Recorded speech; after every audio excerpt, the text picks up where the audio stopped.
Hello नमस्कार, कशा आहात तुम्ही सर्व? आय होप तुम्ही सर्व सेफ सिक्युअर आणि तुमच्या जीवनामध्ये पॉझिटिव्ह कार्य करत असणार आहात। तर आज रीडिंग सुरू करण्याच्या आधी मी तुमच्यातली जी निगेटिव्हिटी आहे ती तुमच्या आयुष्यातून निघून जावं यासाठी प्रार्थना करते। माझ्या कलेक्टिव्हच्या जीवनात काही निगेटिव्हिटी असेल तर निघून जावं। सो आज एका अशा महिलेची एनर्जी पीक झालेली आहे जी की खूप एकटी आहे। तिच्या जीवनामध्ये तिने एकटीने राहून खूप सारा संघर्ष केलेला आहे जीवनाशी। आजही ती संघर्षातच आहे। खूप सारे दुःख सहन केलेले आहेत। खूप साऱ्या अडचणीतून तिने एकटीनेच आतापर्यंतचा प्रवास केलेला आहे। तसेच तिला कुणाचीही साथ लाभलेली नाहीये। तिच्या घरचे जे होते त्यांनी सुद्धा तिच्याकडे पाठ फिरवलेली आहे। तर अशा एका महिलेची आज एक एनर्जी पीक झालेली आहे। सो त्या महिलेच्या जीवनामध्ये अशा कोणत्या घटना घडल्या की ज्याला ह्या सगळ्या गोष्टी कारणीभूत ठरल्या? तर ह्याच्या मागे काही पास्ट लाईफचा कर्म आहे का त्या महिलेचा किंवा त्या व्यक्तीचा? कदाचित हे मेल फिमेल दोन्हीसाठीही लागू होऊ शकतं की ह्या दोघांचाही काही पास्ट लाईफ कर्म आहे का? तो आजच्या व्हिडिओमध्ये आपण टॅरोटनुसार तो रिव्हील करणार आहोत। सो व्हिडिओवरती नवीन असाल तर चॅनलला नक्की सबस्क्राईब करा। सो मी कार्ड शफल करून घेते, तोपर्यंत तुम्हीही मेडिटेट करा।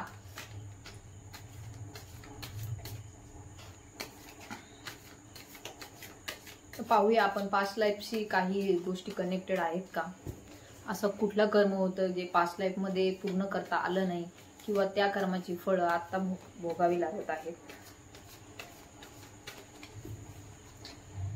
तर आपण पाहतोय मी कार्ड शफल करून घेतलेले आहे। तर पहिलेच कार्ड आले हाय प्रिस्टेसचं। तर हाय प्रिस्टेसच्या कार्डवरून एवढं दिसतंय आपल्याला की ही महिला जी आहे ती खूप दयाळू आहे। तिच्या मनामध्ये सगळ्यांविषयी प्रेम भाव आहे, सहानुभूतीची भावना आहे, दुसऱ्यांविषयी सतत काही ना काहीतरी परोपकार करण्याची वृत्ती आहे। ही महिला एक स्पिरिच्युअल जर्नीतून इथे आलेली आहे। भावनिक आहे, इमोशनल आहे, दुसऱ्यांविषयी विचार करणारी आहे, सतत दुसऱ्यांचं चांगलं व्हावं असंच सतत विचार करणारी ही महिला आहे। आपण पाहू शकतोय खूप इनोसंट आहे, चेहऱ्यावरती इमोशनल भाव आहे तिच्या, आणि जीवनामधील अनेक सुख दुःख त्या एकट्या महिलेने सहन केलेले आहेत। मागच्या जन्मामध्ये आपण पाहतोय की ही व्यक्ती एका उच्च पदावर आपल्याला दिसून येते। म्हणजे नक्कीच ही व्यक्ती कुणीतरी मोठ्या घराण्यातली किंवा तिने काहीतरी तिच्या जीवनामध्ये मोठे कार्य केलेले आहेत हे आपल्याला हाय प्रिस्टेसच्या कार्डवरून दिसून येते। आपल्याला दिसून येते की त्या महिलेने तिच्या जीवनामध्ये असं कोणतं तरी कार्य केलेलं आहे जे लोकांसाठी मार्गदर्शक ठरले, जे स्पिरिच्युअल होतं, जे लोकांसाठी एक स्तंभासारखं कार्य केलेलं आहे। जीवनामध्ये लोकांना दिशा दाखवण्याचं काहीतरी हिलिंगचं कार्य त्या महिलेने केलेलं आपल्याला दिसून येत आहे। आणि ती महिला आता त्याच कार्याचे फळ ह्या जन्मामध्ये दुःखाच्या रूपात भोगत आहे। जेव्हा आपण दुसऱ्यांसाठी खूप काही करतो त्यावेळेस आपण स्वतःचा विचार करणं सोडून देतो। त्याच पद्धतीने त्या महिलेने स्वतःचा विचार करणं मागच्या जन्मामध्ये सोडून दिलं होतं आणि त्या व्यक्तीने त्या महिलेने आपलं पूर्ण जीवन हे समाजासाठी आणि लोकांच्या कल्याणासाठी खर्च केलेलं आपल्याला दिसून येतं। ही व्यक्ती अत्यंत शांतप्रिय होती मागच्या जन्मामध्ये। खूप सारं अंतर्ज्ञान त्या महिलेला प्राप्त झालेलं होतं। एक म्हणतो ना आपण स्पिरिच्युअली खूपच हाय लेवलच्या व्यक्तीच्या गणनेत ह्या व्यक्तीची गणना केली जाते आहे। तर अशा प्रकारच्या महिलेची ही एनर्जी आहे की परंतु आता ह्या सध्याच्या जीवनामध्ये तिच्या जीवनामध्ये आयुष्यामध्ये खूप सारे संकट आहेत। आपण पाहतोय टॉवरचं कार्ड आहे। खूप मोठ्या आघातातून ती व्यक्ती आता सध्या जात आहे। म्हणजे लोकांसाठी खूप काही करते ती व्यक्ती सध्या, परंतु तिला कुणाकडूनही आधार मिळत नाहीये, सहानुभूतीचं बोलणं मिळत नाहीये। जे कुणाला ती प्रेम द्यायला पाहते, त्यांच्याशी चांगलं वागायला पाहते, ती लोकही तिचा तिरस्कार करत आहे। तिला तिच्या आयुष्यात मनाप्रमाणे सध्या जगता येत नाहीये, तर लोक तिला दूर लोटत आहेत। तसेच तिच्या घरातील जे फॅमिली रिलेटेड जे होते, म्हणजे आई वडील सुद्धा सध्या तिच्यासाठी कुठल्याही चांगल्या प्रकारचा विचार करत नाहीये। तर एक नकोशी झालेली अशी आता सध्याची परिस्थिती त्या महिलेच्या जीवनामध्ये ती फेस करत आहे। तर अत्यंत दुःखदायक सध्याची जर्नी त्या व्यक्तीची चालू आहे। खूप वर्षापासून स्ट्रगल चालू आहे जीवनामध्ये। दुःखदायक धक्के एकामागून एक त्या महिलेने सहन केलेले आहेत जीवनामध्ये, आणि जीवन जगण्याची होप्स त्या व्यक्तीने त्या महिलेने सोडून दिलेली आहे। हेच आपल्याला ह्या कार्ड्सवरून दिसत आहे। तर खूप सारे कॉन्फ्लिक्ट्स पण जीवनामध्ये झालेले आहेत. खूप सारे लढाया करून करून भांडणं करून करून ती व्यक्ती आता थकलेली आहे आणि तरीही कुठल्याही लढाईमधून हार न मानता त्या व्यक्तीने एक पॉझिटिव्ह ॲटिट्यूड त्या व्यक्तीने ह्या जन्मात सुद्धा ठेवलेला आहे. तर एवढे सगळे दुःख त्रास येण्याचं ह्या जन्मामध्ये काय कारण आहे? तर आपण पाहतो मागच्या जन्मी ही व्यक्ती एकदम स्पिरिच्युअली हाय लेवलवर होती. एक मॅजिशियन सारखी तिच्या बोलण्याची जादू सगळ्यांपर्यंत पोहोचत होती. त्या व्यक्तीने स्वतःला स्पिरिच्युअली एवढं पुढं नेलेलं होतं आयुष्यामध्ये की जे घर होतं तिचं, फॅमिली होती, जे तिच्या जीवनातील लोक होते, जवळचे नातेवाईक होते, त्यांच्याकडे तिने जवळपास त्या काळामध्ये दुर्लक्ष केलं होतं. खूप मोठ्या हाय लेवलवरती असल्यामुळे ती व्यक्ती स्पिरिच्युअली पुढे गेलेली असल्यामुळे तिने आपले जे जवळचे नातेवाईक होते किंवा हजबंड असतील किंवा त्या काळामध्ये जर ती पुरुष असेल तर तिची जी पत्नी असेल किंवा अन्य कुणी जे तिच्यावर प्रेम करणारे किंवा त्याच्यावर प्रेम करणारे जे लोक असतील त्यांना तिने दूर लोटलेले आहे.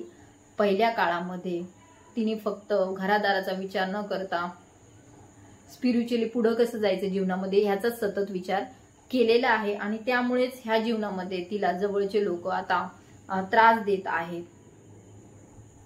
खरं तर स्पिरिच्युअली जरी आपण ऍक्टिव्ह असलो मागच्या जन्मात, म्हणजे मागच्या जन्माची मी सांगते कथा, जर मागच्या जन्मामध्ये खूप स्पिरिच्युअली ती व्यक्ती ऍक्टिव्ह होती तरी सुद्धा आध्यात्मिकरित्या पुढे जाणे म्हणजे याचा अर्थ असा नाहीये की तुम्ही तुमच्या फॅमिलीशी संबंध तोडून टाका. तुम्ही तुमच्या जवळच्या माणसाचे जे आहेत तुमचे नातेसंबंध त्यांना विसरून जा, तुमच्या मुलांना विसरून जा, तुमचे जे घरातील आहेत लोक त्यांना विसरून जा, असं कधीही नसतं. तर आपल्याला संसारात राहूनच परमार्थ साधायचा असतो. परंतु त्या काळामध्ये त्या महिलेने सर्वस्व आपलं जे होतं स्पिरिच्युअली जीवनासाठी वाहून घेतलेलं होतं आणि त्यामुळे आताच्या सध्याच्या जीवनामध्ये खूप सारे हार्टब्रेक्स केल्यामुळे मागच्या जन्मामध्ये ह्या जन्मात सुद्धा खूप त्या व्यक्तीला त्रास सहन करावा लागत आहे. पाहतो पास्ट लाईफ मध्ये त्या महिलेने म्हणजे जी स्पिरिच्युअली खूप ऍक्टिव्ह होती तिच्या जीवनामध्ये तिने अनेकांचे हृदय तोडलेले आहेत, अनेकांचे मन दुखावलेले आहेत. कारण की ती खूप जास्त स्पिरिच्युअली ऍक्टिव्ह असल्यामुळं तिला कदाचित त्या गोष्टीचा गर्व झाला असेल आणि एक मॉन्क साधू या वेशात ती राहत असेल आणि त्यामुळे ह्या जन्मात तिला लोकांकडून खूप असं निग्लेक्ट केलं जात आहे. आपण पाहतोय टावरचं कार्ड आपल्याला सांगते की मागच्या जन्मामध्ये अशा काही गोष्टी झालेल्या आहेत की ज्या ह्या जन्मात सुद्धा त्यांचा इफेक्ट कुठं ना कुठं तरी आपल्याला जाणवतच असतो. आपण म्हणतो आपण सगळं चांगलं करतोय तरी पण आपल्या जीवनात चांगलं का नाही होत. आपण तर खूप लोकांची मदत पण करतोय, लोकांना आपण वाटण तसा रिस्पॉन्स पण देतोय, त्यांची मदत करतोय, त्यांना अडचणीला धावून जातोय, तरी सुद्धा लोक आपल्याशी चांगले का नाही वागत असा आपण विचार करत असतो. परंतु त्याची पाळंमुळं कुठेतरी आपल्या पास्ट लाईफशी जोडलेले असतात. जे की आपल्याला आपण सध्या ज्यांच्यावर प्रेम करतो ते आपल्यापासून दूर जातात, आपल्याला ते निग्लेक्ट करतात, आपल्यापासून ते काही पॉझिटिव्ह जरी आपण सेंड करत असलो तरी सुद्धा ते घेत नाहीत. याचे काहीतरी कारण मागच्या जन्माच्या केलेल्या कर्मामधून आपल्याला दिसत आहे. तर आपण पाहतोय मागच्या जन्मामध्ये खूप सारे ऑप्शन्स त्या व्यक्तीसमोर होते. त्या व्यक्तीने खूप सारे पर्याय निवडण्याचं स्वातंत्र्य त्या व्यक्तीला होतं. इथपर्यंत सुद्धा त्या व्यक्तीला सगळ्या गोष्टीचं स्वातंत्र्य होतं.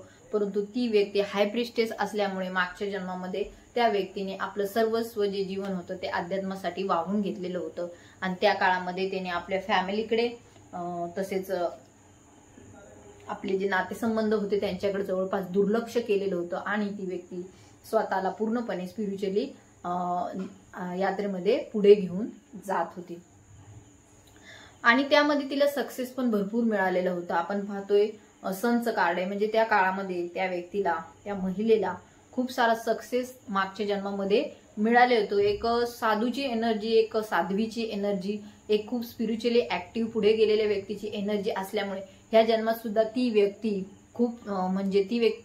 खूप जास्त स्पिरिच्युअल कार्य करत आहे. म्हणजे मागच्या जन्माचा जो प्रभाव होता तो ह्या जन्मात सुद्धा आलेला आहे. परंतु ह्या जन्मात त्या व्यक्तीला लोकांकडून पाहिजे तेवढं सहकार्य आपण पाहतोय मिळत नाही. तर खूप सारे टावर्स मुवमेंट ह्या जन्मामध्ये बघायला भेटत आहे. लोकांकडून हीन वागणूक, प्रेमाची तर सोडा, पण चांगले बोलण्याची सुद्धा चांगली वागणूक त्या व्यक्तीला ह्या जन्मामध्ये मिळत नाहीये. परंतु घाबरायचं काही कारण नाहीये, कारण की मागच्या जन्मात काही गोष्टी जरी चुकीच्या घडलेल्या असतील तरी सुद्धा ह्या जन्मामध्ये त्या व्यक्तीला जे दुःख संकट आहे ते नजीकच्या काळामध्ये नक्कीच दूर होणार आहे. तुमच्या आयुष्यातील जे प्रॉब्लेम्स होते ते परमेश्वर दूर घेऊन जाणार आहे आणि एक शांततेचं, एक पीसफुल लाईफ तुम्ही तुमच्या जीवनामध्ये जगणार आहात. कारण की परमेश्वराची तशी मर्जी होती. जेवढे तुमचे कर्म कटायचे होते, जेवढे तुमचे कर्म जाणार होते, तुमच्या कार्मिक रिलेशनशिप मधून तुम्ही बाहेर पडणार आहात. भविष्यामध्ये तुम्हाला परमेश्वर नक्कीच सहकार्य करणार आहे. कारण तुम्ही जे स्पिरिच्युअल वर्क मागच्या जन्मी केलेलं आहे ते ह्या जन्मी सुद्धा तुम्हाला कंटिन्यू ठेवायचं आहे. परंतु त्याकरता तुम्हाला आपल्या फॅमिलीला सोडायचं नाहीये, तर आपल्या फॅमिलीशी निगडीत राहून हे कार्य आपल्याला करायचे आहे. तर ह्या जन्मासाठी आपण एवढंच सांगू शकतो की तुमच्या जीवनामध्ये पुढे सेलिब्रेशन दिसत आहे, एक हॅपी फॅमिली दिसत आहे, काहीतरी भविष्यामध्ये चांगल्या गोष्टी घडणार आहेत, चांगल्या कर्माचे फळ तुम्हाला मिळणार आहे. जे मागच्या जन्मी तुम्ही केलं, खूप उच्च पदावर तुम्ही होतात, खूप छान कार्य तुम्ही केलेलं आहे. परंतु थोड्याफार जे लोकांचे मन तुम्ही दुखावलेले होते त्यामुळं तुम्हाला आता खूप जास्त जबरदस्त हार्टब्रेक त्या लोकांना मिळालेला होता त्या जन्मामध्ये. म्हणून ह्या जन्मामध्ये थोडेफार कष्ट तुम्हाला खूप सारे सहन करावे लागत आहे. सो पुढील फ्युचरची एनर्जी आपल्याला सेलिब्रेशनची दिसत आहे, त्यामुळे जीवनामध्ये पुढे काही गोष्टी चांगल्या घडण्याची शक्यता नक्की आहे. त्यामुळे तुम्हाला हताश व्हायचं नाहीये, निराश व्हायचं नाहीये. कुठल्याही प्रकारचं जे दुःख संकट आपण म्हणतोय झेललेले आहेत, परमेश्वरांनी आपल्याला पुन्हा स्पिरिच्युअल मार्गाकडे नेण्यासाठी आपल्याला तेवढे दुःख दिलेले आहेत. कारण की परमेश्वराला माहिती आहे जोपर्यंत आपण दुःख सहन स्वतः करणार नाही तोपर्यंत आपण दुसऱ्याचे दुःख जाणून घेऊ शकणार नाही. त्यामुळे आपणच आपल्या ह्या जीवनामध्ये परमेश्वर आपल्याला खूप सारे दुःख देतो. त्यातून आपली परीक्षा पाहिली जाते की आपण पुढे लोकांची काही मदत करू शकतो का, त्यांना काही हिलिंग प्रोव्हाइड करू शकतो का. कारण की आज जर आपण लोकांचं दुःखच जाणलं नाही, जे आपण स्वतःच कधी जाणलं नाही, तर ते दुसऱ्यांचं काय जाणणार आहे. त्यामुळे सध्याच्या जीवनामध्ये काही कठीण काळ आहे, काही दुःखदायक काळ आहे, काही परीक्षाचा काळ आहे, तर तो जाणार आहे दूर निघून. त्यामुळे हताश निराश होऊ नका. भविष्यामध्ये खूप जास्त सेलिब्रेशन्स तुमच्या जीवनामध्ये येणार आहे, एक पॉझिटिव्ह एनर्जी तुमच्या जीवनामध्ये नक्की येणार आहे. सो तुम्ही मागच्या जन्मी हाय प्रिस्टेस होतात, ह्या जन्मी हाय प्रिस्टेस आहात, स्पिरिच्युअली ऍक्टिव्ह आहात. त्यामुळे अचानकच नाही तर तुमचा आपोआपच पहिल्यापासून ओढा आध्यात्मिककडे आहे. सो लोकांना तुम्ही खूप हील केलेलं आहे मागच्या जन्मात आणि ह्या जन्मात सुद्धा तुमच्याकडे ते कार्य परमेश्वराने दिलेलं आहे. सो ही होती एनर्जी आजची. तर थोडे आपण मेसेजेस घेऊया, परमेश्वर तुम्हाला अजून काय गायडन्स देतोय. ज्यांना रिडिंग रेझोनेट झाली असेल त्यांनी घ्या. ज्यांची 60-70% जरी रेझोनेट झाली तरी ही रिडिंग तुमच्यासाठीच आहे असे समजा, कारण ही एक जनरल रिडिंग आहे. पर्सनल रिडिंगसाठी तुम्ही मला कॉन्टॅक्ट करू शकता. काही मेसेजेस घेऊया.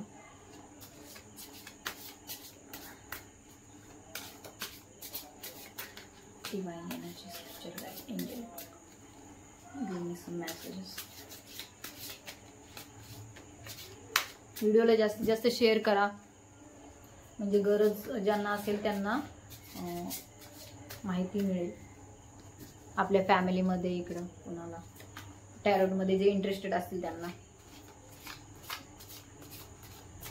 Divine messages.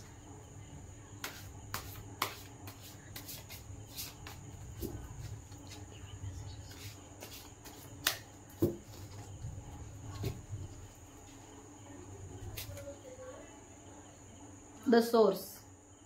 युनिव्हर्स आपला सोर्स आहे. आपले जीवन जे आपण जगतोय ते आपल्या स्वतःच्या मर्जीने नाही, तर हे सर्व आपलं जे जीवन चालले आहे ते युनिव्हर्सच्या मर्जीने चाललेलं आहे.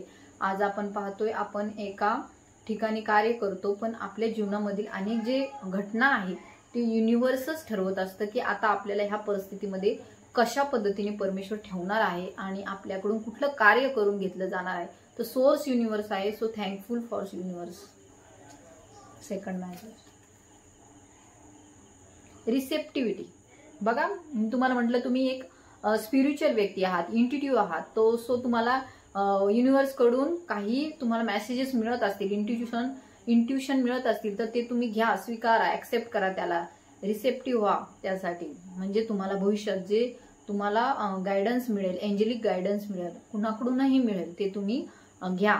माझ्याकडून मिळू किंवा दुसरे कुणी असेल त्यांच्याकडून मिळत असेल तर ते तुम्ही नक्की घ्या. सो तुमचे जे इंट्युशन्स आहेत, ते जे तुमचे ज्या आपण म्हणतो आपले सेन्स आहेत ते जागृत ठेवा. जे काही आजूबाजूला घडते त्याच्याकडे लक्ष द्या आणि नक्कीच त्याच्यातून काही ना काहीतरी मेसेज आपल्याला युनिव्हर्स देत असेल, कारण की तो युनिव्हर्सच आपल्या जीवनाचा सोर्स आहे.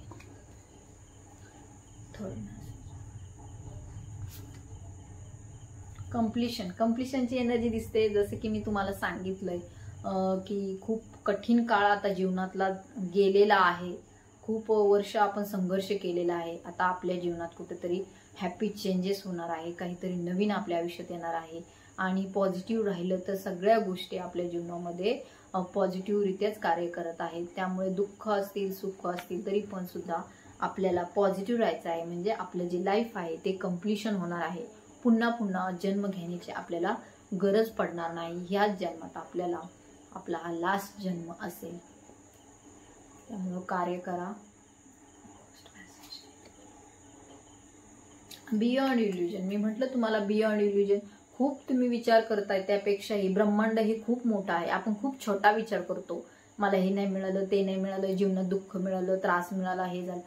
पण आपल्याला माहिती आहे आपल्याला देवाने पाय दिलेत. काही लोकांना पाय पण नसतं चालायला. आपण म्हणतो आपल्याकडे गाडी नाहीये, आपल्याकडे चप्पल नाहीये, हे नाही, आपण कारणं देत असतो. परंतु असेही काही लोक आहेत ज्यांना पायच नाही. त्यांनी काय करायचं मग मला सांगा तुम्ही.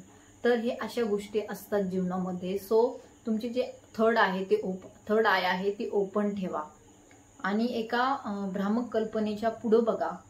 छोटे छोटे सुखदुःखाला दुःख मानून घेऊ नका. Last message.